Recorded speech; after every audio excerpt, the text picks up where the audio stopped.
All right, hey, been a while since I made a video. I don't play around with chatbots a lot. I don't like messing with them for various reasons, and I used to go in and periodically just, mess with them to try to get them to say silly things or give me wrong answers or things like that, and that stopped being fun pretty quickly. It actually feels kind of gross to just keep poking the bear. But something occurred to me the other day. I was cleaning an ink well with a paper towel, and when I finished, I was throwing the paper towel away, and I opened it up, and it had, one of those classic ink blots on it that people used to use to try to understand someone's subconscious thinking. They would show them this pattern that deliberately did not mean anything in particular, and they would ask them, what does this make you think of?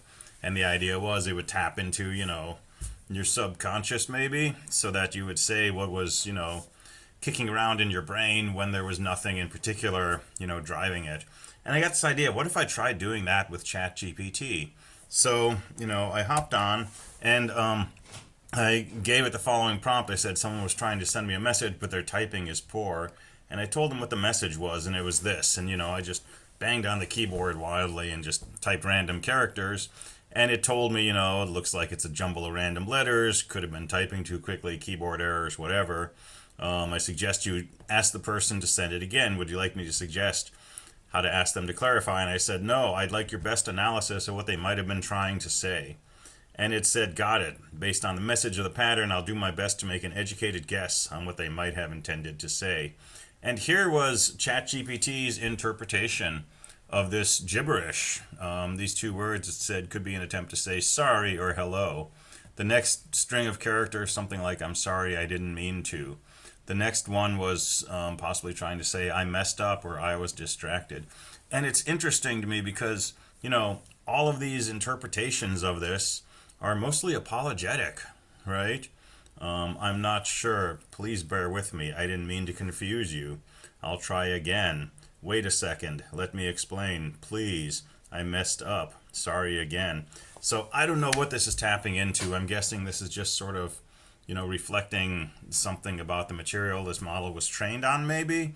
I, certainly don't believe that ChatGPT has a sense of guilt because I don't think it has that kind of processing going on. But it's interesting that, we can tap into something that might not be clear when we ask this thing to answer, directed prompts, but given kind of an open space in which to more or less say what it thinks, this is what it came up with.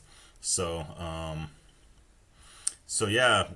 best guess was they were apologizing for a mistake or miscommunication, asking for patience or understanding. Something like, sorry for the confusion, I was typing too quickly, let me try again. So, I thanked it and said good night. So, just thought that was interesting. I would put that out there for whatever.